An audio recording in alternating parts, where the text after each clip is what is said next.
waayahay aadan riflaaqadka igu jiro oo joogo mataqaanaa Soomaaliya joogo arrimo xasaasi oo ka hadlaya laakiin waxa weeye waxaan rabaa inaan soo koobo qodobadii maanta dooda laga dhihi lahaa Xasan Garguurta uu ka muqurtay Xasan Garguurta uu ka baqay Xasan Garguurta Itoobiyaanku ay u joojiyeen doodihii internetka loo jaray waxa weeye xildhibaanka Soomaaliyeed Xasan Garguurta wuxuu ku dooranayaa in ciidamada Ugandeska ciidamada AMISOM ay gabdhaheena kufsadaan xildhibaanka Soomaaliyeed wuxuu Xasan Garguurta ku dooranayaa in mataqaanaa ciidamada AMISOM baabuurta ay mariyaan dadkeena oo aan laga soo hadlin inay gubaan oo aan laga hadlin mataqaanaa xildhibaanka Soomaaliyeed wuxuu ku dooranayaa Xasan Garguurta in cashuurtii qaranka laga qaado dekadii iyo magaalada Muqdisho oo shacabku aysan haysan caafimaad oo aysan haysan waxbarasho oo aysan haysan ammaan xildhibaanka Soomaaliyeed Xasan Garguurta wuxuu ku dooranayaa in maalin walba la dilo oo dhiigooda u noqdo baylah oo wax ka soo qaad noqdo xildhibaanka Soomaaliyeed wuxuu Xasan Garguurta doonayaa inuu kala diray oo burburiyay ciidamadii qaranka Soomaaliyeed xildhibaanka Soomaaliyeed Xasan Garguurta wuxuu ku dooranayaa in ciidamadii qaranka aysan mushaar haysan shaqaalihii dawladda aysan mushaar haysan xildhibaanka qaranka Soomaaliyeed wuxuu ku dooranayaa Xasan Garguurta in lacagta la isticmaalo maanta ay noqoto lacagtii shilinka dollarka oo shilin Soomaaliga uu suulo xildhibaanka Soomaaliyeed Xasan Garguurta maanta wuxuu ku dooranayaa in gabdhaheena sharafta badnaa haldaadii quruxda badneed mataqaan lagu faani jiray iyo libaaxidii Afrika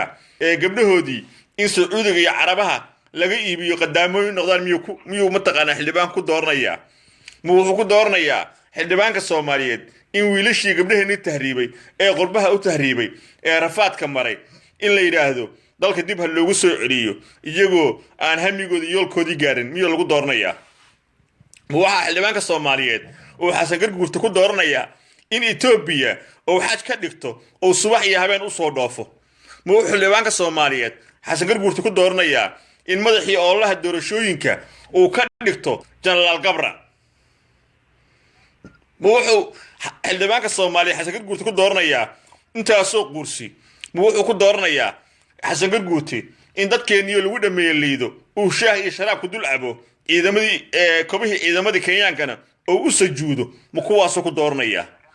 waxa lagu dooranayaa in dhulkii Soomaaliyeed oo dhan la xaraasho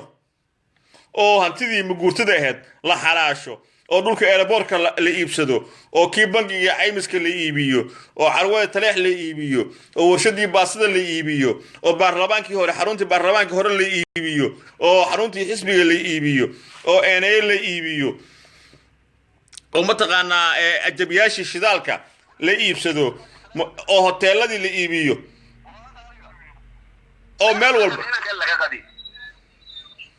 in meel walba la iibsado miyuu Xasan Garguurta lagu dooranayaa dhulkii asluubta in la iibsado in meel kasta banaan la iibsado in dhulkii magaalada Muqdisho uu noqdo dhul uu leeyahay xaasaskiisa ay leeyihiin isaga uu leeyahay walaalihiin leeyihiin kooxda damajid ay leeyihiin miyaa lagu dooranayaa Xasan Garguurta xildhibaanku miyuu sharaf iyo is lahayn rabay inuu doorto ninkaas muu sharaf iyo is sugay muxuu cod ku siinayaa ninka waayahay aadan hurfan ku jirtaa qadka waa ku jira daahir mudane nooga waran ninkan gudoomiye ku xigeenka laga dhigay guddiga doorashooyinka bismillaah waxaan salaamayaa ummadda Soomaaliyeed guud ahaan dibadda iyo gudaha waan salaamayaa dacwo salaan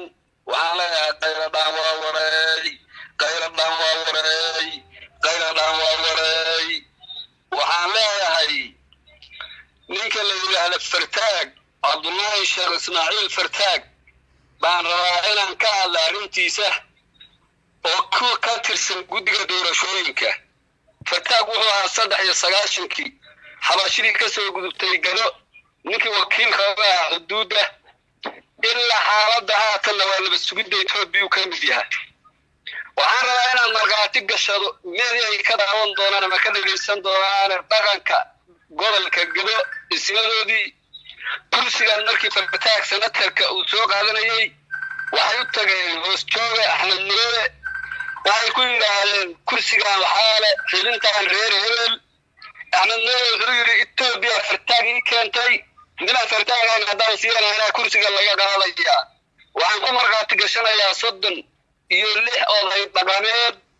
أو بيش جراء بعنكم مرقات قشنا يا ميديا ويدرسون دونان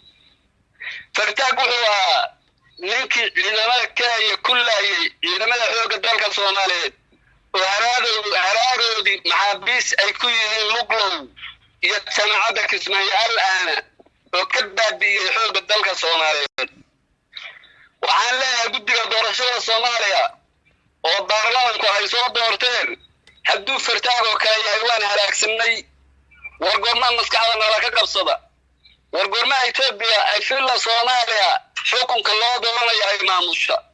وعن لها غير دان وري شعب كصوماليا وعن لها إنها فرا قد دورشة أركا أنا كل قول كأنادا وعلى كالي فرتاق باكين فرتاقنا وكابتن إثيوبيانا كرسي العاسي إثيوبيا وعن مراتي قشنا يا صدن يلح أو طقامات أو كهيبة أو أغلاس كبقود يلسمها الصبلة أنا يقول لأن مراتي قشنا يا وعن لا هذا الباوة ورأي وعن لا ينبع ودلو لبضا قولي قدوان كالله للسي وليها إبان كل شيء يعدو على لسيدي ساريهي وبس عالم قرح الوشة على إذا صارتي شعبكيني يعلمني يسراكيشيني يعني يديني أن أولي يجن بأن هاي النشرة هذا حرتي إن واحد كان كرلا أو حبا شبه دانستي استعمار كأو دانسل قدي أن نغرقنا ولله يبالي كل شيء إن هلا فوق الصومالي ورمض الصومالي هلا بدبالي ورقورنا مسكح لسكبو ميسان ترى مغبال لسكبو ميسان ترى ورقورنا يحرشين مسكح النغاقة بسطة ورقورنا يعد صدر حد نون نغطة وعن لاهي شعبك الصوماليين إنها أفرينو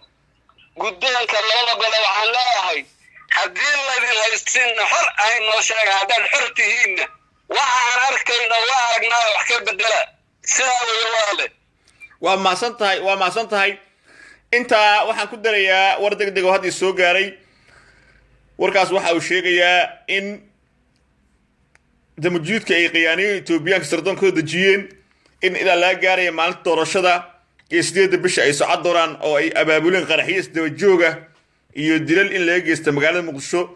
sidoo kale waxay rabaan in maalinta doorashada ay dhacayso